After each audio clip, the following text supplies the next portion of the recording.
ஜெபத்தோட start பண்ணலாம். Let's pray. மகா கிருபையும் இரக்கம் நிறைந்த எங்கள் அன்பு தகப்பனே, பிதாவே, இந்த அற்புதமான ஒரு நாளை வேலை நீங்கள் தந்தமைக்காக நன்றி.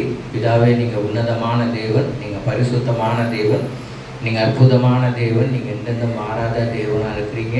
கர்த்தாவே, இந்த வேலையில் எங்களை முழுமையாக வந்து பாதப்படியில் ஒப்படைக்கிறோம். கர்த்தாவே, எங்கள் இருதயங்களை ஆராய்ந்து அறிந்த தேவனாகவும் எங்கள் எண்ணங்களை ஆராய்ந்து அறிந்த தேவனுமா நீங்கள் இருக்கிறீங்க.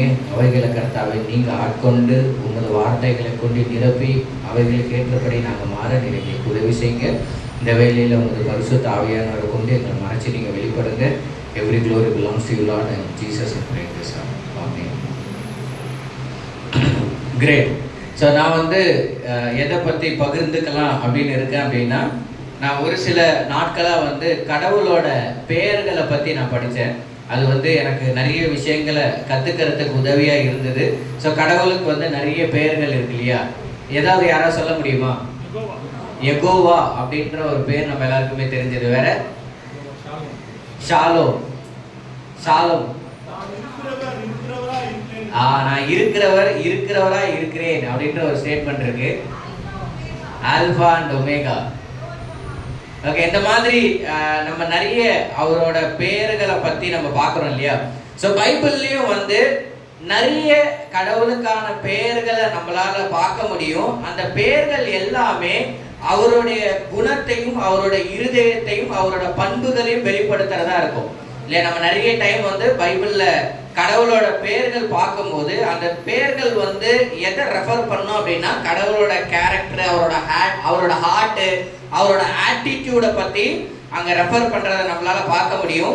அவரோட டிவைன் நேம், அவருக்குன்னு இருக்க அந்த தனிப்பட்ட ஒரு வல்லமையான தேவத்துவம் உடைய அந்த பெயர் வந்து அவரோட ஆற்றலையும் அவரோட அதிகாரத்தையும் அவரோட பரிசுத்தத்தையும் வந்து நிறைய நேரங்களில் வெளிப்படுத்துறத நம்மளால உணர முடியும். ஸோ பைபிளை பொறுத்த வரைக்கும் கடவுளோட பெயர்கள் வந்து அவர் யாருன்றதை வெளிப்படுத்தக்கூடியதா இருக்கு.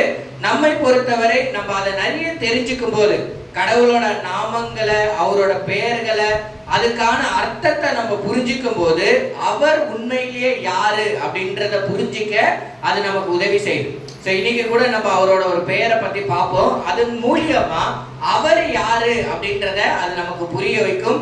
அவரோட உண்மை தன்மையை பத்தி நம்ம தெரிஞ்சுக்கிறதுக்கு அது உதவியா இருக்கும். ஸோ எந்த அளவுக்கு கடவுளோட உண்மை தன்மையை பத்தி, அவர் எந்த அளவு வந்து மேன்மையானவர் அப்படின்றத பத்தி நம்ம தெரிஞ்சுக்கும் போது அவருக்கான அந்த மதிப்பும் மரியாதையும் நம்ம இருதயத்தில் அதிகமாகும்.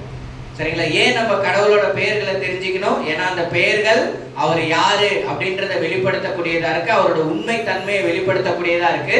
அந்த உண்மை தன்மையை நம்ம உணரும் போது கண்டிப்பா அவர் மேல வச்சிருக்க மதிப்பும் மரியாதையும் நமக்கு உயரும். அந்த ரெவரன்ஸ் சொல்லுவாங்கல்ல, கடவுளுக்குரிய அந்த ரெவரன்ஸ் வந்து நம்ம இருதயத்துல அதிகமா வளரக்கூடியதா இருக்கும். ஸோ நம்மளோட இருதயத்துல அந்த மதிப்பு கூடும் போது நம்ம வந்து ஒரு கம்ப்ளீட் டிவோஷனை நோக்கி நம்ம வழி நடத்தப்படுவோம்.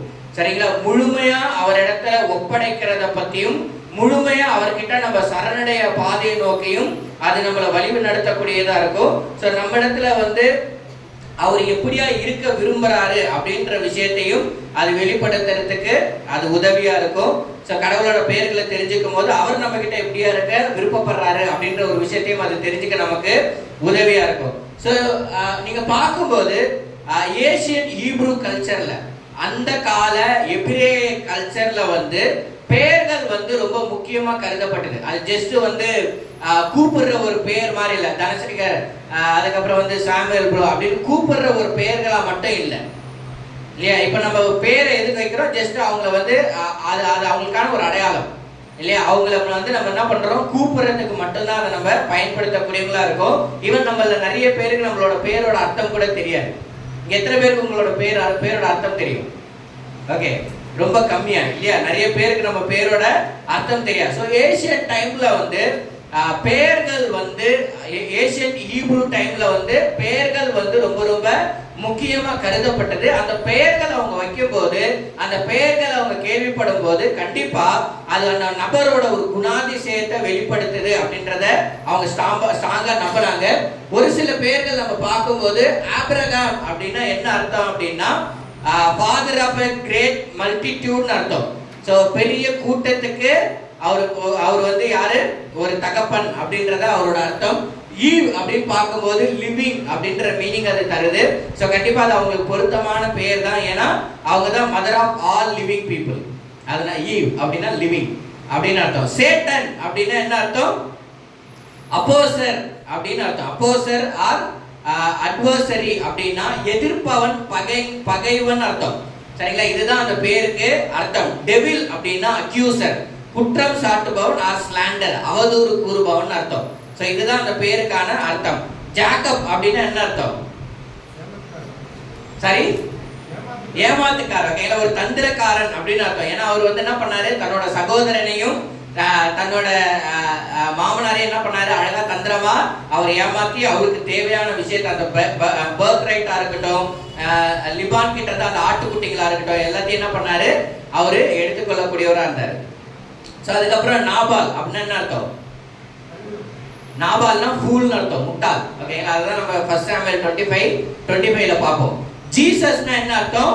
சேவியர் அப்படின்னு அர்த்தம். ஸோ நீங்க பைபிளை பார்க்கும்போது அதுல இருக்கிற எல்லா பெயர்களுமே ரொம்ப ஒரு முக்கியமான ஒரு அவங்களோட குணாதிசயங்களை அது வெளிப்படுத்தக்கூடியதா இருக்கும். ஸோ நீங்க சேட்டனோட பேரை பார்த்தீங்கன்னா கண்டிப்பா அவன் எதிர்ப்பவன், அவன் பகைஞனா தான் இருக்கான். அவனோட குணத்தை அது வெளிப்படுத்தக்கூடியதா இருக்கு. அவன் வந்து ஒரு அக்யூசர், ஒரு குற்றம் சாட்டுபவனா, ஒரு அவதூறு பண்ணக்கூடியவனா, ஒரு புறம் பேசக்கூடிய ஒரு நபரா இருக்கான் இல்லையா? ஸோ அவன் மக்களை அழிக்கக்கூடிய தன்மையுடைய, அழிக்கணுன்ற ஒரு எண்ணமுடைய ஒரு நபரா இருக்கிறான்.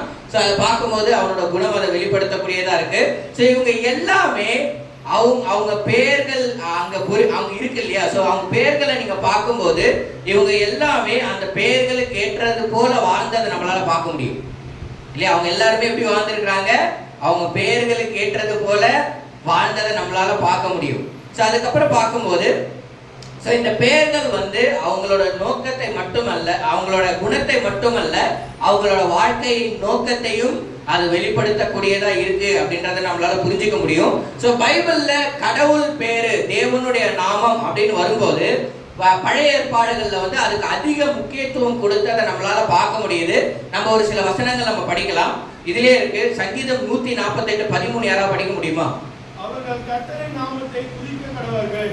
அவருடைய நாமம் மாத்திரம் உயர்ந்தது. அவருடைய மகிமை பூமிக்கும் வானத்திற்கும் மேலானது.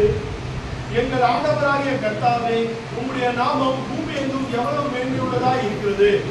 கர்த்தாவே, உம்மை தேடுகிறவர்களை நீர் கைவிடுவதில்லை. ஆதலால் உமது நாமத்தை அறிந்தவர்கள் உம்மை நம்பி இருப்பார்கள். ஆமென். ஆமென். சோ இந்த மூணு வசனங்களையும் பார்க்கும்போது சங்கீதம் 148:113 என்ன சொல்லுது? எல்லா ஜனங்களுமே கர்த்தரோட நாமத்தை துதிக்கணும் அப்படின்னு சொல்லுது.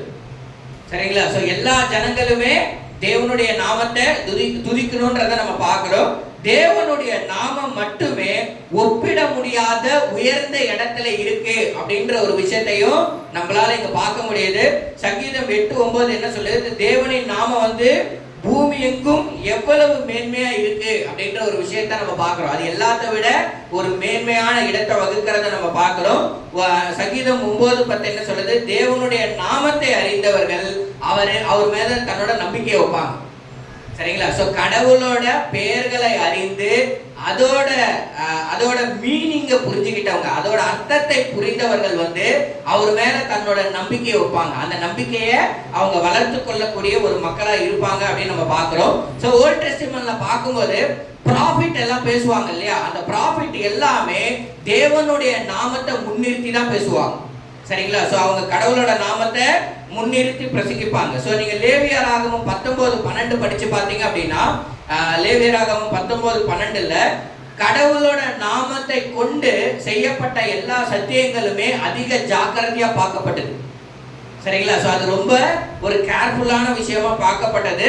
அதே நேரத்துல அங்க பார்க்கும்போது நிறைய ஜனங்கள் வந்து இஸ்ரவேல் மக்களை பார்த்து பயந்தாங்க. ஏன்? அவங்க ஒரு பெரிய நேஷன்றதுக்காகவோ, ஒரு பெரிய நாடுன்றதுக்காகவோ, இல்ல ஒரு பெரிய பலசாலிகள் அப்படின்றதுக்காகவோ இல்ல. அவங்க எதுக்காக பயந்தாங்க அப்படின்னா, இவங்க தேவனுடைய நாமம் தரிக்கப்பட்ட மக்கள். சரிங்களா? அந்த ஒரே காரணத்துக்காக தான் என்ன பண்ணாங்க, அங்க இருக்கிற பல பெரிய பெரிய நாடுகள், இஸ்ரவேலை விட வலிமையான நாடுகள், இஸ்ரவேலை விட நிறைய பேர் கொண்ட நாடுகள் எல்லாம் பயந்ததுக்கு காரணம் என்ன அப்படின்னா, இஸ்ரேலை பார்த்து அவங்க கடவுளோட நாமம் தரிக்கப்பட்ட மக்கள் அப்படின்றதுக்காக தான். அவங்க தங்களை எங்க வச்சிருந்தாங்க? கடவுளோட நாமத்துக்கு கீழாக அவங்க வச்சிருந்தாங்க. ஸோ அதனால கண்டிப்பா வந்து அந்த இடத்துல நிறைய பயம் இருந்தது மற்ற மக்களுக்கு. ஸோ ஓல்ட் டெஸ்டமெண்ட்ல பார்க்கும்போது இந்த மாதிரி நிறைய கடவுளோட நாமங்களுக்கு முக்கியத்துவம் கொடுக்கப்பட்டதை நம்ம பார்த்துருக்கோம். அதே போல நீங்க ஓல்ட் டெஸ்டமெண்ட்ல பார்க்கும்போது நிறைய பெயர்கள் கடவுளுக்கு இருக்கிறதையும் நம்ம பார்க்குறோம். நான் ஒரு சில எக்ஸாம்பிள்ஸ் வந்து நான் வச்சிருக்கேன். ஸோ ஆல்மோஸ்ட் நீங்க வந்து 1000 பேர்களை வந்து பார்க்க முடியும். நீங்க பைபிள் படிச்சீங்க அப்படின்னா, பைபிள் நம்ம படிச்சு அதை நம்ம ஆராய்ச்சி பார்த்தோம் அப்படின்னா தேவனுக்கு ஏறக்குறைய 1000 பேர்களை வந்து நம்ம பார்க்க முடியும். அவர் பேருக்கு ஸ்டார்டேஜ் உடைய ஒரு நபரே கிடையாது. அவருக்கு அவ்வளோ பேர்கள் இருக்கு. ஸோ ஒன்று பார்க்கும்போது எலோயிம் அப்படின்னா தேவன் அப்படின்னு அர்த்தம். அப்பா அப்படின்னா ஃபாதர். அப்பான்றது ஒரு எபிரேய வார்த்தை. எல்லா எபிரேய குழந்தையும் முதல்ல சொல்லக்கூடிய வார்த்தை அப்பா அப்படின்னா ஃபாதர் அப்படின்னு அர்த்தம். அதுக்கப்புறம் Jehovah ஜெயரா, the Lord will provider, தேவன் நமக்கு ப்ரொவைட் பண்ணக்கூடியவராக இருக்காருன்னு அர்த்தம். ஜெகோவா ஷாலம் அப்படின்னா த லார்ட் இஸ் பீஸ்னு அர்த்தம். எல்ரோயி அப்படின்னா த காட் ஹூ சீஸ்னு அர்த்தம். ஓகேங்களா? ஸோ அதை எல்ரோயி அப்படின்னு சொல்லுவாங்க. ஜெகோவா நிசி அப்படின்னா த லார்ட் ஆர் பேனர் அப்படின்னு அர்த்தம். ஸோ இந்த பேர்கள் எல்லாமே கடவுள்களுக்கு ஒரு பிரபலமான பெயர்களை நம்மளால பார்க்க முடியுது. ஸோ ஏறக்குறைய அவருக்கு 1000 நாமங்கள் இருந்தாலுமே நம்ம நிறைய விஷயங்கள் நம்ம பார்க்கணும், நிறைய விஷயங்கள் நம்ம கத்துக்கணும். ஸோ அவருக்குன்னு ஒரு தனித்துவமான பெயர் ஒன்று இருக்கு. அதை பத்தி தான் நம்ம இன்னைக்கு பார்க்க போறோம். அதை பத்தி தான் இன்னைக்கு நம்ம பாடணும். யாவே அப்படின்ற ஒரு பேர் வந்து அவருக்கு ரொம்ப ஒரு தனித்துவமா இருக்கக்கூடிய ஒரு பேரு. ஸோ யாவே அப்படின்ற ஒரு பேரை பத்தி தான் இன்னைக்கு நம்ம படிக்க போறோம், இன்னைக்கு நம்ம கத்துக்க போறோம். ஸோ யாவே பார்க்கும்போது ஓல்ட் டெஸ்டமெண்ட்ல 1800 டைம் வந்து அது ரிஃப்ளெக்ட் ஆயிருக்கு. 6800 டைம். ஓகேங்களா? 6800 டைம் வந்து ஓல்ட் டெஸ்டமெண்ட்ல யாவே அப்படின்ற பேர் வந்து ரிஃப்ளெக்ட் ஆகிறத நம்மளால பார்க்க முடியும். அந்த பேர் இல்லாத புஸ்தகம் வந்து ரொம்ப கம்மி தான். எதுலாம் இருக்காது அப்படின்னா எஸ்தர்ல இருக்காது, பிரசங்கியில இருக்காது, சாங் ஆஃப் சாங்ஸ்ல இருக்காது. இந்த 3 புத்தகங்கள்ல தான் அந்த பெயர்கள் வந்து இருக்காது. மீது எல்லா புத்தகங்களையும் யாவே அப்படின்ற ஒரு விஷயத்தை நம்மளால பார்க்க முடியும். யூதர்களால அதிக பயமுடைய ஒரு மதிப்புடைய அவங்களோட இந்த பேரை கேட்கும்போது யூதர்கள் வந்து ரொம்ப பயந்தாங்க. அவங்களுக்கு இந்த பேரை கேட்கும்போது அவங்க ரொம்ப இந்த பேர் மேல ஒரு மரியாதை வைக்கக்கூடியவங்களா இருந்தாங்க. ஸோ தே ஃபெல்ட் லைக் யாவேன்றது வந்து தேவனோட ஒரு தனிப்பட்ட அவரோட பர்சனல் நேம் அப்படின்ற மாதிரி அவங்க பார்க்க ஆரம்பிச்சாங்க. ஸோ இந்த பேர் வந்து அவங்க எல்லா இடத்துலையும் சொல்ல மாட்டாங்க. யூதரோட கலாச்சாரத்துல நீங்க போயிட்டு அவங்களை யாவேன்னு சொல்ல சொன்னீங்கன்னா அவங்க பப்ளிக்ல சொல்ல மாட்டாங்க. எல்லா இடத்துலயுமே என்ன பண்ண மாட்டாங்க, இதை சொல்ல மாட்டாங்க. ஸோ மக்கள் இந்த நாமத்தை குறித்து அதிக பயமுடைய ஒரு மக்களா இருந்தாங்க. ஸோ பிரீஸ்ட் மட்டும் ஜெருசலேம் டெம்பிள்ல இந்த பேரை சொல்லுவாங்க. அந்த அவங்களோட ஆலயம் இருந்தது இல்லையா, எருசலேம் ஆலயம், அதுல மட்டுமே இந்த பேர் வந்து உச்சரிக்கப்பட்டது. அதுவும் 70 AD 70 வரைக்கும் தான். இயேசு பிறந்த அந்த ஒரு 67 வருஷத்துல இருந்து அந்த 70 வருஷத்துக்குள்ள என்ன ஆயிடுச்சு, அங்க இருக்கிற ஜெருசலேம் டெம்பிளை இடிச்சிட்டாங்க. அங்க இருந்த கோயில் என்ன பண்ணாங்க, இடிச்சிட்டாங்க. அவங்க கோயிலை இடிச்சதுக்கு அப்புறம் இந்த பேரை வந்து மக்கள் என்ன பண்ணல, அவங்க பிரசங்கிக்கல. ஏன்னா 2 காரணம். ஒண்ணு வந்து இந்த பேரை தப்பா உச்சரிச்சிட கூடாது அப்படின்ற பயத்துக்காகவே அவங்க யாவே அப்படின்ற பேரை வந்து என்ன பண்ண மாட்டாங்க, அவங்க உச்சரிக்க மாட்டாங்க. 2வது இந்த பேர் வந்து தேவனுக்கு ஒரு உகந்த பேரா இருக்கு, அவருக்கு ரொம்ப நெருக்கமான ஒரு பேரா இருக்குன்றதுனால மக்கள் என்ன பண்ண மாட்டாங்க, இதை பிரசங்கிக்க மாட்டாங்க. இந்த யாவே அப்படின்ற பேருக்கு ஆல்டர்னேட்டிவா தான் ஜெகோவா அடோனை அப்படின்ற பேரை வந்து அவங்க கொண்டு வந்தாங்க. ஓகேங்களா? அடோனே அப்படின்னு சொல்லுவாங்கல்ல தேவனை. ஓகேங்களா? 2வது யெகோவான்ற பேர் எப்படி வந்தது அப்படின்னா இந்த யாவேன்ற பேருக்கு ஆல்டர்னேட்டிவ் தான் அந்த பேர். சரிங்களா? அவங்க யாவேன்னு சொல்ல மாட்டாங்க, அதுக்கு பதில் என்ன சொல்லுவாங்க, ஜெகோவான்னு. சரிங்களா? இந்த பேர் அவங்களுக்கு சொல்றதுக்கு பயம். அதுக்கு ஆல்டர்னேட்டிவ் ஒரு பேரை வந்து அவங்க சூஸ் பண்ணி அந்த பேரை வந்து அவங்க உச்சரிப்பாங்க. நீங்க பிப்ளிக்கல் டெக்ஸ்ட்லயும் அப்படிதான் பார்க்க முடியும். அந்த பேரை அவங்க உச்சரிக்கவும் மாட்டாங்க, எழுதவும் மாட்டாங்க. யூதர்கள் வந்து யாவேன்ற பேரை எழுத மாட்டாங்க, உச்சரிக்கவும் மாட்டாங்க. ஏன் அப்படின்னா அந்த பேர் மேல அவங்களுக்கு அதிக பயம் இருக்கக்கூடியதா இருந்தது. ஸோ நீங்க பார்க்கும்போது இது இப்பதான் ஓகேங்களா, லேட்டஸ்டா தான் இந்த பெயர்கள் வந்து நமக்கு நிறைய தெரிய வந்து இந்த பெயர்களை பத்தி நம்ம கத்துட்டு இருக்கோம். ஸோ போக போக அது அந்த பெயர்கள் வந்து அந்த காலங்கள்ல நிறைய மறையக்கூடியதா இருந்தது. ஸோ இங்கிலீஷ் எடிஷன்ல நீங்க பார்க்கும்போது எந்த இடத்துல எல்லாம் லார்ட் LORDனு கேப்ஸ்ல இருக்கும் சரிங்களா, நீங்க இந்த யாவேன்ற பேரை நீங்க பார்க்க முடியாது பைபிள்ல சரிங்களா. எந்த இடத்துல எல்லாம் லார்ட் LORDனு கேப்ஸ்ல இருக்கோ, அதாவது கேபிட்டல் லெட்டர்ல இருக்கோ, அங்கெல்லாம் யாவேன்ற பேரை தான் அவங்க ரிஃப்ளெக்ட் பண்றாங்க சரிங்களா. அந்த பேரை ரிஃப்ளெக்ட் பண்றதுக்காக அவங்க என்ன பண்ணுவாங்க, லார்டுன்னு போட்டு அதை கேப்ஸ்ல போடுவாங்க. ஸோ அதை நம்மளால என்ன பண்ண முடியுது, பார்க்க முடியுது. நீங்க நிறைய இடத்துல அதை பார்க்கலாம். ஐஜா 42:8ல, ஜெரேமியா 33:22ல, ஆமோஸ் 5:8ல, இந்த மாதிரி நிறைய இடங்கள்ல அந்த LORD அப்படின்ற கேப்ஸ் லெட்டரை நம்மளால பார்க்க முடியும். அது வந்து யாவே அப்படின்ற ஒரு விஷயத்த அது குறிக்கக்கூடியதா இருக்கு. ஸோ அவங்க வந்து இந்த பேருக்கு வந்து அதிக முக்கியத்துவம் கொடுத்தாங்க. இந்த பேரை கண்டா அவங்க பயந்தாங்க. அவங்க இந்த பேரை எழுத மாட்டாங்க, அந்த பேரை உச்சரிக்கவும் மாட்டாங்க. ஏன்னா அது கடவுளுக்கு ரொம்ப நெருக்கமான ஒரு பேர், அது தேவனால கொடுக்கப்பட்ட ஒரு நாமம்ன்றதை அவங்க உணர்ந்து அந்த பேரை சொல்லாம அதுக்கு ஆல்டர்னேட்டிவா ஜெகோவா அப்படின்ற பேரை வந்து என்ன பண்ணாங்க, அவங்க உச்சரிக்க ஆரம்பிச்சாங்க. ஸோ இது எங்க இருக்கு, நம்மளால இதை எப்படி பார்க்க முடியும் அப்படின்னா, இதோட அர்த்தம் என்ன, ஏன் இதன் மேல அவங்களுக்கு அவ்வளவு தாக்கம் இருந்தது, ஏன் இந்த பேர் வந்து யாவேன்ற பேர் ஒரு பயப்படத்தக்க ஒரு நேமா இருந்தது அப்படின்னா, நீங்க எக்ஸோடஸ் 3:14-15 படிச்சா உங்களுக்கு தெரியும். ஜீசஸ் வந்து தேவன் வந்து அந்த இடத்துல என்ன பண்ணுவாரு, இந்த யாவே அப்படின்ற பேரை வந்து ரிவீல் பண்ணுவார். யாராவது படிக்கிறீங்களா? எக்ஸோடஸ் 3:14-15. அதற்கு தேவன் இருக்கிறவராக இருக்கிறேன் என்று மோசேயுடனே சொல்லி, இருக்கிறேன் என்பவர் என்னை உங்களிடத்திற்கு அனுப்பினார் என்று இஸ்ரவேல் புத்திரரோடு சொல்வாயாக என்றார்.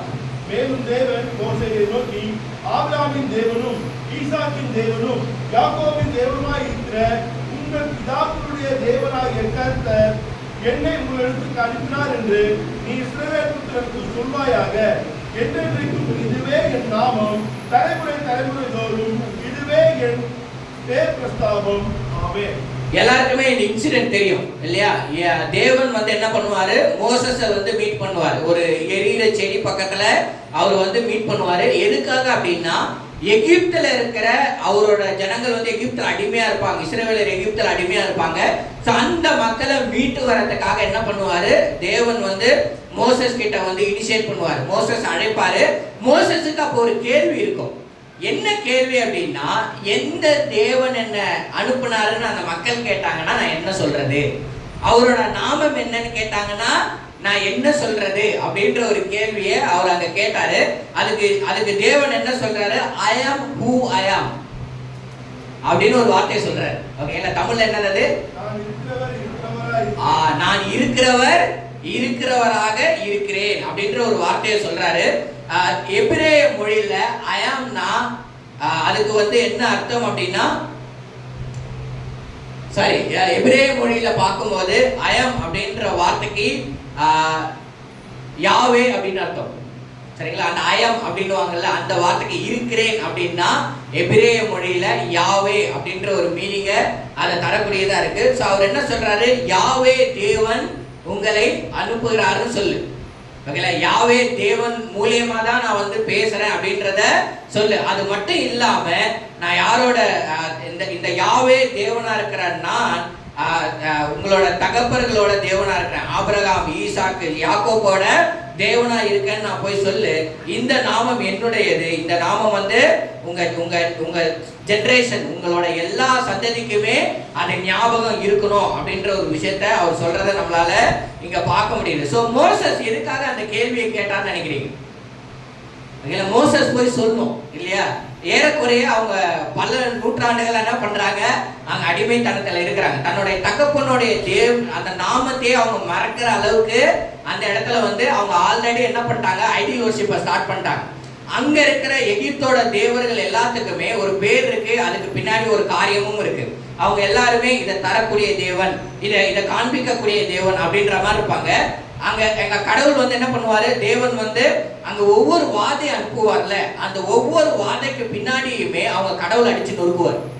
இதுக்கு பின்னாடி இது உண்மை இல்லை, நான் தான் உண்மையான தேவன்றதை அங்க காமிப்பார். சரிங்களா? சோ அது எல்லாத்துக்கும் பின்னாடியுமே ஒரு மிகப்பெரிய அர்த்தம் இருந்தது. சோ இவர் போயிட்டு கேட்கும்போது நம்ம கடவுளை பத்தி அங்க சொல்லணும் இல்லையா, எப்படிப்பட்ட தேவன் உங்களை இங்க இருந்து வர சொல்றாரு. நீங்க பல வருஷமா ஒரு இடத்துல இருக்கீங்க, கிட்டத்தட்ட ஒரு 5-6 ஜெனரேஷன் கடந்துருச்சு. நீங்க உங்க பிள்ளைக்கு பிள்ளை பிள்ளைக்கு பிள்ளை பிள்ளைக்கு பிள்ளை வந்துட்டதுக்கு அப்புறம் உங்க தாத்தாவுக்கு தாத்தா தாத்தாவுக்கு தாத்தா தாத்தாவுக்கு தாத்தாவோட தேவன் உங்களை கூப்பிட்டாருன்னு சொன்னா சொல்லுவாங்க.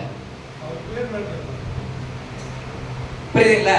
அவங்களுக்கு அது அந்த அளவுக்கு அந்த இடத்துல ஒரு பதியாத ஒரு விஷயமா இருக்கும். சோ இவரு போயிட்டு ஒரு பேஷனேட்டான ஒரு ஸ்டோரியை கடவுளை பத்தி சொல்லலாம். நான் கடவுளை பத்தி கேட்ட உடனே, அவர் நாமத்தை பத்தி சொன்ன உடனே அவர் ஒரு மிகப்பெரிய விஷயத்தை என்கிட்ட சொல்லுவார். அதை போயிட்டு நான் அந்த மக்கள் கிட்ட அப்படியே சொல்லும் போது அவங்க அப்படியே அதனால கவரப்பட்டு வந்துருவாங்க அப்படின்ற ஒரு எண்ணத்துக்காக தான் என்ன பண்ணுவாரு, அவர் போயிட்டு அங்க கேட்பாரு. பட் கடவுள் என்ன சொல்லுவாரு, நீங்க யாருன்னு கேட்கும் போது ஐ ஆம் ஹூ ஐ ஆம் அப்படின்ற ஒரு வார்த்தையை சொல்லுவார். சரிங்களா? சோ அந்த ஒரு வார்த்தையை சொல்லி அவர் என்ன பண்ணுவாரு, நீ போயிட்டு இந்த வார்த்தைய சொல்லு, நான் தான் உன்னை அனுப்புனேன்னு சொல்லு அப்படின்ற ஒரு விஷயத்த அவர் சொல்லுவாரு. சோ நம்ம பார்த்த மாதிரி ஐ ஆம் அப்படின்றது யாவே அப்படின்ற ஒரு மீனிங்க நம்ம எபிரேய மொழியில பார்க்க முடியுது. சோ இதுக்கு என்ன அர்த்தம், அந்த ஐ ஆம் அப்படின்னும் போது யாவே அப்படின்னும் போது அது எப்படிப்பட்ட பொருட்களை உடையது, அவரால என்ன புரிஞ்சிக்கலாம், நம்ம என்ன புரிஞ்சிக்கலாம் அப்படின்னு பார்க்கும்போது யாவே அப்படின்னா செல்ஃப் எக்ஸிஸ்டன்ட் இட்டர்னல் காட்னு அர்த்தம். ஓகேங்களா? So self existent eternal self sufficient காட்னு அர்த்தம். யாவே அப்படின்னா முடிவில்லாத தன்னறிவுடைய கொண்ட தேவன் அர்த்தம். சரிங்களா? யாவே அப்படின்னா முடிவே இல்லாத தன்னிறைவு கொண்ட. ஓகேங்களா? அதான் என்ன சொல்லுவாங்க, செல்ஃப் சஃபிஷியன்ட்னு சொல்லுவாங்க. தன்னிறைவு கொண்ட ஒரு தேவன் அப்படின்னு அர்த்தம். சோ தன்னிறைவு கொண்ட தேவன் அப்படின்னா அந்த தேவனுக்கு யாருமே தேவையில்லைன்னு அர்த்தம் அவர் வாழ்றதுக்கு. சரிங்களா? அவர் வாழணும் அப்படின்னா யாரும் தேவையில்லை, எதுவும் தேவையில்லை, இன்க்ளூடிங் அஸ். தேவன் உயிர் வாழ நம்ம எல்லாரும் தேவையான்னு கேட்டா இல்லை, அதான் உண்மை. கொஞ்சம் நம்மளுக்கு அது ஏத்துக்க கஷ்டமா இருந்தாலுமே தேவன் நம்ம உயிர் வாழதான் தேவன் தேவை. தேவன் உயிர் வாழ்றதுக்கு இங்க எதுவுமே தேவையில்லை. அதனாலதான் அவர் என்ன சொல்றாங்க, செல்ஃப் சஃபிஷியன்ட் காட்ன்றாங்க. யாவே அப்படின்னும் போது அவர் எது நம்ம இல்லைனாலோ, இந்த உலகம் இல்லைனாலோ, இல்ல ஏஞ்சல்ஸ் இல்லைனாலோ அவர் குறைவுபடவும் மாட்டார், அதுல பாதிப்படையவும் மாட்டார். சரிங்களா? அவர் ஒரு குறைவற்ற பாதிப்படையாத தன்மையை அவர் உடையவரா இருக்காரு. ஓகேங்களா? சோ எந்த ஒரு விஷயமும் என்ன பண்ணாது, நம்ம இல்லைன்னா அவர் காயப்பற்ற மாட்டார் இல்லையா? சோ அதனால அவர் பயங்கரமா பாதிப்படைஞ்சிருவாரான்னு கேட்டீங்கன்னா இல்ல. தேவனுக்கு நம்ம தேவையான்னு கேட்டா இல்ல, நம்ம நீடானா இல்ல, ஆனா நம்ம வாண்டா இருக்கிறோம் இல்லையா? அவரோட அன்பின் நிமித்தம் அவர் நம்மளை உருவாக்கி அவரோட அன்பை நம்ம கிட்ட காண்பிக்கக்கூடியவரா இருக்கிறாரு. ஆனா நம்ம இருந்தாதான் அவர் உயிர் வாழ்வாரா கேட்டா இல்ல இல்லையா? அவர் ஒரு தன்னிறைவுடைய அவர் தேவனா இருக்கிறாரு. சோ அவர் பார்க்கும்போது அவர் ஒரு முழுமை, தன்னிலே தானே முழுமை அடைந்த கடவுள் அவர். சரிங்களா? சோ எப்படிப்பட்ட கடவுள் அவரு, தன்னிலே தானே முழுமை அடைந்த கடவுள். அதனால்தான் அவரை தன்னிறைவுடைய கடவுள் அப்படின்னு சொல்றாங்க. அவர் நித்தியமானவர், அவருக்கு ஆரம்பமும் கிடையாது முடிவும் கிடையாது, அவரே ஆரம்பமாகவும் முடிவுமா இருக்கக்கூடியவரா இருக்கிறாரு. சோ அவரே ஆல்பா அண்ட் ஒமேகான்னு சொல்லுவாங்க. அதான் is the beginning and is the end அப்படின்னு நம்ம சொல்லலாம். சோ அவர் ஒருவரை மட்டும்தான் நம்ம இப்படி விவரிக்க முடியும். சரிங்களா? ஒரு தன்னிறைவுடைய தேவன், அவர் ஒரு செல்ஃப் சஃபிஷியன்டான காட் அப்படின்னு நம்ம சொன்னோம் அப்படின்னா அவரை மட்டும்தான் நம்ம சொல்ல முடியும். வேற யாரையுமே நம்ம இந்த வார்த்தையை கொண்டு பயன்படுத்த முடியாது. ஏன்னா இந்த உலகமே, நீங்க மொத்த கேலக்சி எடுத்துக்கிட்டாலும், பிரபஞ்சத்தை எடுத்துட்டாலும், எவ்வளவு பெரிய சக்தி வாய்ந்தவங்களோ பராக்கிரமசாலியோ அவரோட கிருபைக்காக அவர் இடத்துல மண்டிட்டு தான் ஆகும். சரிங்களா? சோ அவருக்கு முன்னாடி எல்லாருமே அப்படி ஒரு நாள் நின்றுதான் ஆகணும். சோ அவரு அந்த அளவுக்கு ஒரு மேன்மையான கடவுளா இருக்காரு, ஒரு நித்தியமானவரா, ஒரு குறைவுபடாதவரா, ஒரு பாதிப்படையாத தேவனா அவர் இருக்காரு. சோ இதனாலதான் அவர் என்னன்னு சொல்றாங்க, யாவே அப்படின்னு சொல்றாங்க. யாவே அப்படின்னா தன்னிறைவுடைய நித்தியமான குறைவற்ற தேவன் அர்த்தம். அதனாலதான் என்ன பண்றோம், நம்ம அவரை யாவே அப்படின்னு சொல்லக்கூடியவங்களா இருக்கும். ரெண்டாவது, யாவே அப்படின்னா அன்சேஞ்சிங் காட்னு அர்த்தம். அண்ட் காட் கேனாட் இம்ப்ரூவ்டுன்னு அர்த்தம். சரிங்களா? அன்சேஞ்சிங் காட்னா அவர் மாற்றத்துக்கு உட்பட்டவர் கிடையாது. சரிங்களா? ரெண்டாவது, அவர் வளர்ச்சிக்கு உட்பட்டவரும் கிடையாது. நம்ம நிறைய மாறணும், நம்ம நிறைய வளரணும். ஆனா அதே கண்ணோட்டத்தோட நம்ம என்ன பண்ண முடியாது, யாவே தேவனை பார்க்க முடியாது. ஏன் அப்படின்னா ஈப்ரு 13:8 என்ன சொல்லுது, இயேசு கிறிஸ்து நேற்றும் இன்றும் என்றும் மாறாதவர். அவர் நிலை மாறாத ஒரு கடவுள். அவர் என்னைக்குமே அவரை மாத்திக்கணும் அப்படின்ற ஒரு அவசியம் இல்லை. ஐயோ இந்த இடத்துல நான் தப்பா பேசிட்டனோ, ஐயோ இந்த இடத்துல நான் தப்பா நடந்துட்டனோ, ஐயோ நான் இந்த இடத்துல தப்பா யோசிச்சிட்டனோ அப்படின்னு அவர் தன்னை தானே இம்ப்ரூவ் பண்ணிக்கிறதுக்கும் மாத்திக்கிறதுக்கும் இங்க எதுவுமே இல்லை இல்லையா. அவரே எல்லாவற்றுக்கும் மேன்மையானவரா இருக்கக்கூடியவரா இருக்காரு. இந்த உலகம் தினம் தினம் தன்னை மாத்திக்குது. இந்த உலகத்தின் நிலை தினம் தினம் நம்ம மாறுது இல்லையா. இந்த உலகத்தின் நிலைப்பாடு கேட்ட மாதிரி நம்மள தினம் தினம் மாற்றிக்கொள்ளக்கூடிய ஒரு மக்களா இருக்கிறோம். ஆனா நம்மை போல தேவன் கிடையாது. அவர் எந்த சூழ்நிலையிலுமே எந்த சமயத்திலுமே அந்த சூழ்நிலைக்கு ஏற்ற மாதிரியோ ஒரு பாப்புலாரிட்டி கிடைக்கின்றதுக்காகவோ ஒரு புதுமைக்காகவோ தன்னை மாத்திக்கிற தேவன் அவர் கிடையாது. சரிங்களா. ஸோ அவர் ஒரு அன்சேஞ்சிங் காட் அண்ட் அவர் இம்ப்ரூவ் பண்றதுக்கு இங்க எதுவுமே கிடையாது. ஒரு முழுமையான பர்ஃபெக்ஷன் அவர், ஒரு முழுமையான ஹோலினஸ் அவர். ஓகேங்களா. அவரோட ஸ்டாண்டர்ட் தான் இங்க எல்லாத்துலயுமே உயர்ந்ததா இருக்கக்கூடியதா இருக்கு. நமக்கு வேணா நம்மளோட கேரக்டரும் பிஹேவியரும் ஆட்டிடியூடு வார்த்தைகள் எல்லாமே வளர வேண்டியது இருக்கலாம். ஆனா தேவனோட குணமோ தேவனோட தன்மையோ தேவனுடைய செயலோ அவரோட வார்த்தையோ எதுவுமே அவர் வளர்த்துக்கணும் மேன்மைப்படுத்திக்கணும் அப்படின்ற ஒரு அவசியம் இல்லை. அவர்கிட்ட ப்ராக்ரஸ் டெவலப்மெண்ட் இம்ப்ரூவ்மெண்ட்ன்ற இந்த 3 வார்த்தையுமே கிடையாது. அவர் ப்ராக்ரஸ் பண்ணிக்கணுன்ற அவசியம் இல்லை, அவர் டெவலப் பண்ணிக்கணும்னு அவசியம் இல்லை, அவர் இம்ப்ரூவ் பண்ணிக்கணும்னு அவசியம் இல்லை. ஏன்னா அவர் அப்சல்யூட் பெர்ஃபெக்ஷனா இருக்கிறார். ஒரு முழுமையான நிறைவுடைய ஒரு அற்புதமான தேவன் தன்னை வளர்ச்சிக்குள்ள புகுத்திக்கணும்ன்ற அவசியமே கிடையாது. சரிங்களா. ஸோ அவர் அப்சல்யூட் பெர்ஃபெக்ஷனா இருக்கிறதுனால he doesn't want to improve. அவர் வளரணும்ன்ற அவசியம் இல்லை. ஸோ யாவே அப்படின்னா ப்ராக்ரஸ் டெவலப்மெண்ட் இம்ப்ரூவ்மெண்ட்டுக்கு அப்பாற்பட்டவர்னு அர்த்தம்.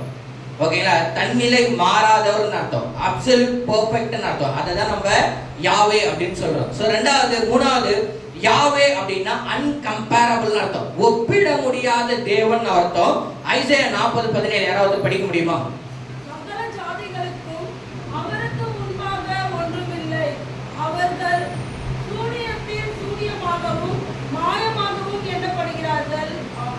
Okay, so Bible Englishல பாக்கும்போது all the nations are nothing before him. ஓகேங்களா. நீங்க எந்த ஒரு நபரையோ எந்த ஒரு நாட்டையோ எந்த ஒரு விஷயத்தையுமே அவரோட ஒப்பிட்டீங்க அப்படின்னா அந்த ஒப்பிடும் போது அது நத்திங்கா மாறிடும். சரிங்களா. அவரால் எதையுமே என்ன பண்ண முடியாது, அவரோட தரத்துக்குன்னு ஒன்ன முன்னாடி வைக்கவே முடியாது. அந்த அளவுக்கு அவர் உயர்ந்த தரத்தை உடையவரா இருக்கிறாரு.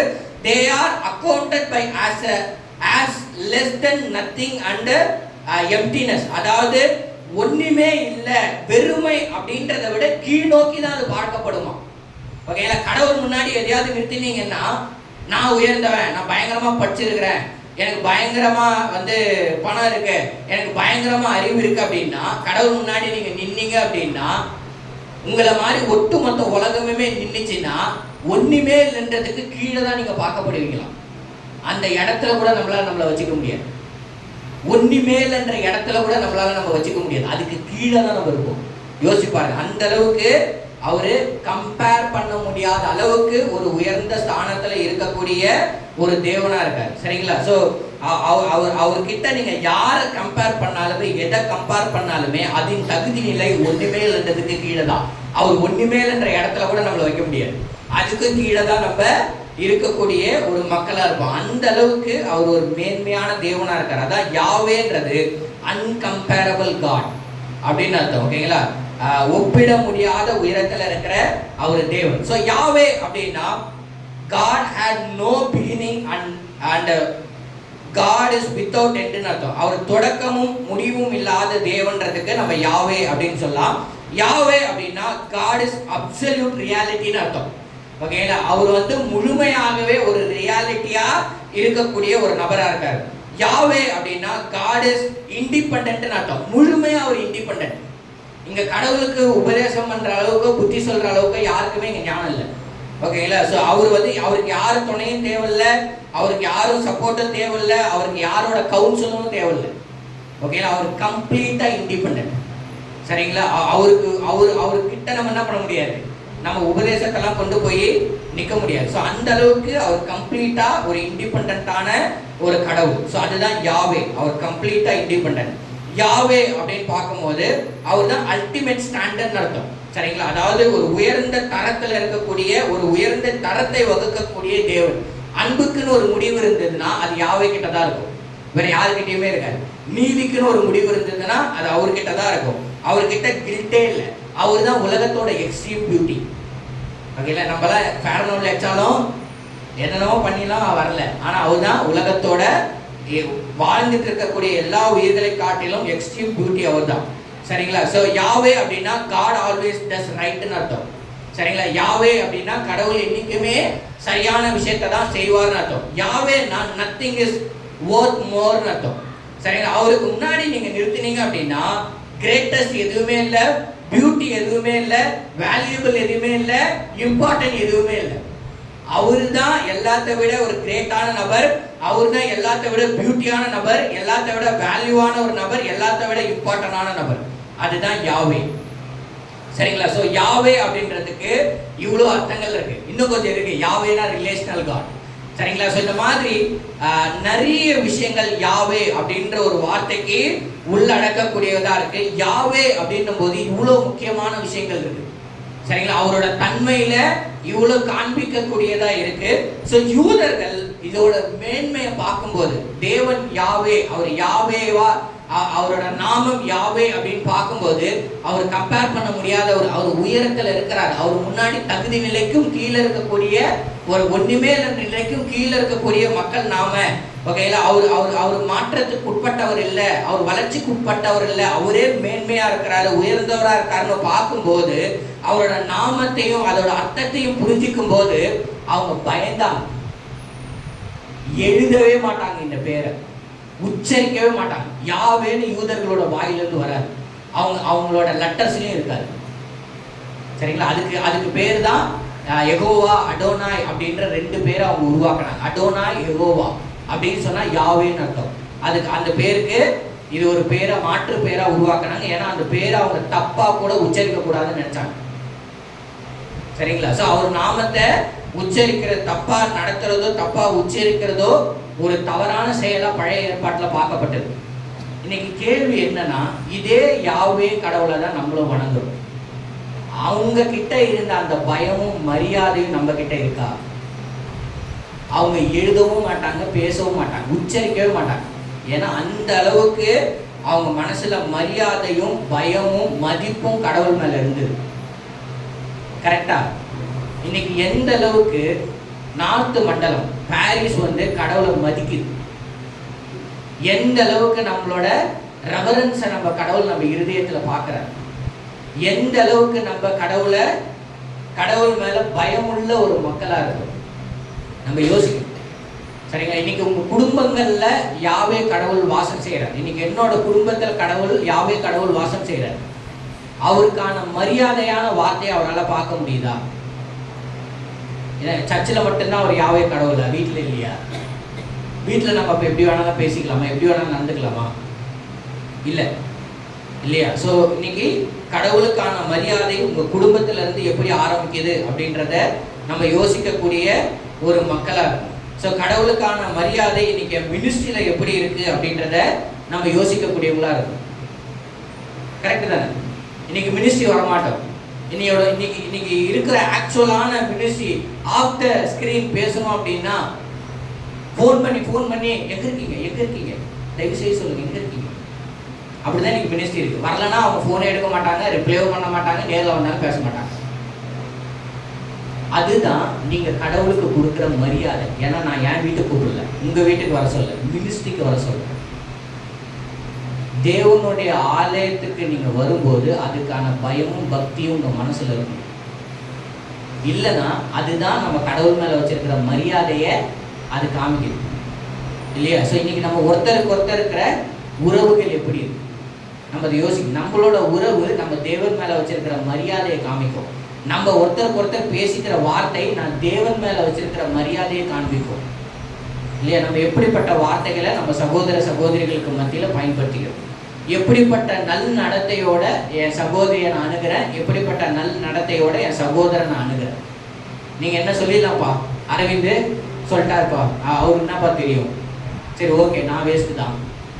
ஆனால் இந்த வார்த்தைக்கு நம்ம எல்லாருமே ஒரு நாள் பதில் கொடுக்கணும்.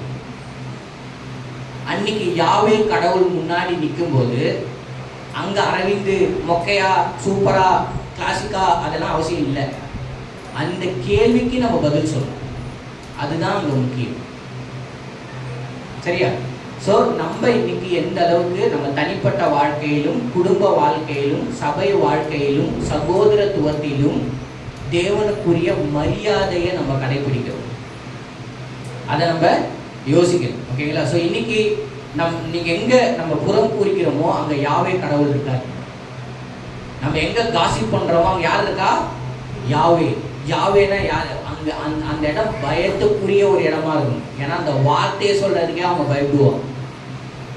புரியுதுங்களா? ஸோ அந்த அளவுக்கு ஒரு வாழ்க்கையை நம்ம கடவுள் எதிர்பார்க்குறேன். ஓகேங்களா? ஸோ நம்ம சர்வீஸில் கடவுள் இருக்கார், அதை நம்ம உணர்ந்து செயல்படக்கூடிய ஒரு மக்களாக இருக்கும். நம்ம கொடுக்கறதுல கடவுள் இருக்கார். ஓகேங்களா? நாட்டோட நிலைமை என்ன? பீஸா பார்த்துருக்கீங்களா? பீஸா எப்படி இருக்கும்? வட்டமாக இருக்குமா? 4 வெட்டினா ஒரு பகுதி எட்டா பீஸா எப்படி இருக்கும்? அந்த மாதிரி தான் இங்கே சண்டே சர்வீஸே இருக்கும் இல்லையா? 25% ஆஃப் பீப்புள் வரதே கிடையாது. அது எதுக்குரிய மரியாதை? நம்ம ஏன் சர்வீஸ் வரணும், எதுக்காக சர்வீஸ் வரணும், இதை புரிஞ்சுக்கிட்டோம்னா நம்ம மேன்மை அடைஞ்சிருவோம் இல்லையா? ஸோ நம்ம எதுக்காக கொடுக்கணும், எதுக்காக கொடுக்கணும்? இல்லைன்னா அவர் எனக்கு ஃபோன் பண்ணுவார், இல்லை நான் யாருக்குமே இப்போல்லாம் ஃபோனே பண்ணுறதில்லை. சரிங்களா? விஷயம் என்ன, நான் ரிமைண்டர் போடுவேன். ஸோ நீங்கள் அது ஒரு மரியாதைக்குரிய ஒரு விஷயம். நம்ம கொடுக்கணுன்றது நான் கடவுள் மேலே வச்சிருக்கிற மரியாதையை காமிக்கணும். உங்கள் பிரச்சனை கடவுளுக்கு தெரியாதா? இல்லை என் பிரச்சனை கடவுளுக்கு தெரியாதா? அப்போ நம்ம என்ன சொல்கிறோம் கடவுள்கிட்ட? உங்களை விட என் பிரச்சனை பெருசுன்னு சொல்கிறோமா? அதான உண்மை. ஸோ நம்ம கிவிங்கில் எப்படி இருக்கும் அப்படின்றத நம்ம யோசிக்கணும். So we need to respect each other, we need to love each other. At the same அந்த ஒரு நம்மளை எந்த அளவுக்கு நம்ம அணுகிக்கிறோம் அப்படின்றது தான் எந்த அளவுக்கு தேவன் மேன்மையானவர்ன்றதை நம்ம வெளிப்படுத்துகிறோன்னு இருக்கு. ஸோ யாவே தேவன் மேன்மையானவர். மக்கள் அந்த வார்த்தையை சொல்லவே பயப்படுவாங்க. ஏன்னா அவர் எப்படிப்பட்டவர் நம்ம பார்த்தோம். சரிங்களா? நம்ம எப்படியா ஒன்றுமே இல்லைன்றதுக்கு கீழே தான் இருக்கிறோம். அந்த ஒன்றுமே இல்லைன்ற இடத்துல கூட நம்மளால் நிற்க முடியாது. எம்டினஸுக்கு கீழே இருக்கிற மக்கள், எம்டினஸ் கூட இல்லை நம்ம அவர் முன்னாடி. ஆனால் அந்த தேவன் உங்களை தேர்ந்தெடுத்திருக்காரு, இன்னைக்கு என்ன தேர்ந்தெடுத்திருக்காரு. அப்போ நம்ம எவ்வளோ மரியாதையோடு அந்த வாழ்க்கையை நம்ம வாழணும். நம்ம பேசக்கூடிய வார்த்தை எப்படி இருக்கு? சர்ச்சுக்கு வந்தால் வீட்டில் நம்ம அதை ரொம்ப கவனமாக யோசிக்கக்கூடியவங்களாக இருக்கணும். என் வாழ்க்கையிலும் அதில் நான் மாறக்கூடியதாக இருக்குது. இங்கே போடியமில் நிற்கிறேன் அப்படின்னா நான் தான் ஃபஸ்ட்டு லிசனர்னு அர்த்தம். சரிங்களா? ஸோ இது உங்களுக்கு முன்னாடி இந்த மெசேஜை தேவன் எனக்கு தான் சொன்னார். ஸோ நம்ம எல்லாருமே அதை சேர்ந்து யோசிக்கணும். ஸோ உங்களோட மதிப்பிலும் மரியாதையிலும் பயத்திலும் ஏதாவது குறைவு இருந்தால் நீங்கள் இன்றைக்கே அதில் மனம் திரும்பணும். சரிங்களா? ஸோ ஏன்னா நம்ம வணங்குற தேவன் ரொம்ப உயரத்தில் இருக்கிற ஒரு தேவனாக இருக்கிறார். சரியா? ஸோ ரெண்டாவது பார்க்கும்போது யாவே அப்படின்னா ரிடீமிங் ஆக்டோட சம்மந்தப்பட்ட ஒரு விஷயம். ரிடீமிங் அப்படின்னு பார்க்கும்போது ரட்சிப்புக்கான மீட்புக்கான ஒரு விஷயத்தோட சம்மந்தப்பட்ட ஒரு விஷயம். யாவே அப்படின்னா மீட்பர்னு கூட சொல்லலாம். சரிங்களா? ஸோ நீங்கள் பார்த்த அவ்வளோ உயரத்தில் இருக்கிற தேவன் என்ன பண்ணார் தெரியுமா? ஜான் 8:58-59 படிக்கும். யோவான் 8:58-59 வரைக்கும். ஜான் 8:58-59. இங்கே யாராவது படிக்கிறோம். முன்னமே நான் இருக்கிறேன் என்று மெய்யாகவே உங்களுக்கு சொல்லுகிறேன் என்றார். அப்பொழுது அவர் மேல் எரியும்படி கல்லுகளை எடுத்துக்கொண்டார்கள். இயேசு மறைந்து அவர்கள் நடுவே கடந்து தேவாலயத்தை விட்டு போனார். ஆமென். சோ இங்கிலீஷ்ல ஜீசஸ் வந்து I am அப்படிங்கற ஸ்டேட்மென்ட்ட யூஸ் பண்ணிருப்பார். Before Abraham was I am சொல்லுவார். ஓகேங்களா? சோ ஆபிரகாமுக்கு முன்னாடி இருக்கிறவரா நான் இருந்தேன்னு சொல்லுவார். சோ அந்த வார்த்தையை கேட்ட உடனே அவங்க எல்லாம் கல் எடுத்துப்பாங்க இயேசுவை கொல்றதுக்கு. ஏன் அப்படின்னா I amன்ற வார்த்தை அவ்வளோ ஒரு மேன்மையா அவங்களால பார்க்கப்பட்டது. அவங்க செஞ்சது தப்பு, நான் அவங்க செஞ்சது ரைட்டுன்னு சொல்ல. ஏன்னா ஜீசஸ் அவங்க சரியா புரிஞ்சிக்கல. சரிங்களா? ஆனா இயேசு I am சொல்றாருன்னா அவர் யாரு? இதுதான் என்னோட கேள்வி. ஒரு ஒரு ஒரு நிகருக்கு நிற்க நம்மலாம் அந்த இடத்துல தகுதியே இல்லை. அவர் அதை விட மேன்மையானவராக இருக்கார். அவர் செல்ஃப் சஃபிஷியன்ட் காட். அவருக்கு யாருமே இங்கே அவசியம் இல்லை. சரிங்களா? நம்ம கடவுளோட நீடு இல்லை, நம்ம கடவுளோட வாண்ட்டு தான். ஓகேங்களா? நம்ம ஜஸ்ட்டு அவர் நம்ம கூட இருக்கணும்னு நினைக்கிறாரு, நம்ம மேலே வச்சிருக்க அன்புனால. பிகாஸ் அவர் ரிலேஷனல் காட். யாவேனா ரிலேஷனல்னு அர்த்தம் இல்லையா? Relational God. அவர் கூட அந்த ரிலேஷன்ஷிப் அவருக்குள்ள அது இன்பில்டாக இருக்குது. ஸோ நம்ம பார்க்கும்போது நம்ம யோசிக்க வேண்டிய விஷயம் என்னன்னா, நீங்கள் படிச்சிங்களா யாவேனா யாருன்ட்டு? அவ்வளோ மேன்மையான தேவன் வந்து இங்க நமக்காக அடிபட்டு சாவ அடிமை ரூபம் எடுத்தாருன்னு பைபிள் சொல்லுது. அவர் எவ்வளவு மேன்மையான தேவன். யாவேனா நம்ம ஒரு லிஸ்டே பார்த்தோம். யாவேனா என்ன? யாவேன்ற பேருக்கு பின்னாடி எப்படிப்பட்ட குணம் இருக்கு? ஜீசஸ் ஒரு 7 ஸ்டேட்மெண்ட்டோ 6 statement சொல்லியிருப்பார்ல. I am the light of this world. I am the bread of this soul. Okay, meaning என்ன? யாவே. சரிங்களா? ஸோ அவ்வளோ ஒரு உயரமான ஒரு உன்னதத்தில் இருக்கிற தேவன். நம்ம எல்லாருமே இன்னைக்கு ப்ரேயர் பண்ணும்போது இயேசுவின் நாமத்தினால தான் ப்ரேயர் பண்ணுறோம். ஓகேங்களா? அவ்வளோ மேன்மையான ஒரு தேவன் அவர். ஆனால் அவர் அன்பின் நிமித்தம் அடிமை ரூபம் எடுத்து அவர் சிலுவையை சுமந்து அதிக கஷ்டப்பட்டு வேதனைப்பட்டார்னு நம்ம பார்க்குறோம். ஏன்னா யாவேனா அவர் அது ரிடீமோட சம்மந்தப்பட்டது, மீட்போட சம்மந்தப்பட்டது. ஓகேங்களா? எப்போ கடவுள் வந்து மோசஸ் கிட்ட பேசினாரு, தன்னை யாவேவா எப்போ அவர் வெளிப்படுத்தினாரு? அங்க ஒரு மீட்பு இருக்கும்போது. சரிங்களா? அதே போல நம்மளோட மீட்புக்காக அந்த யாவே தேவனே இறங்கி வந்தார். அது அவரோட அன்பை காமிக்குது. சரிங்களா?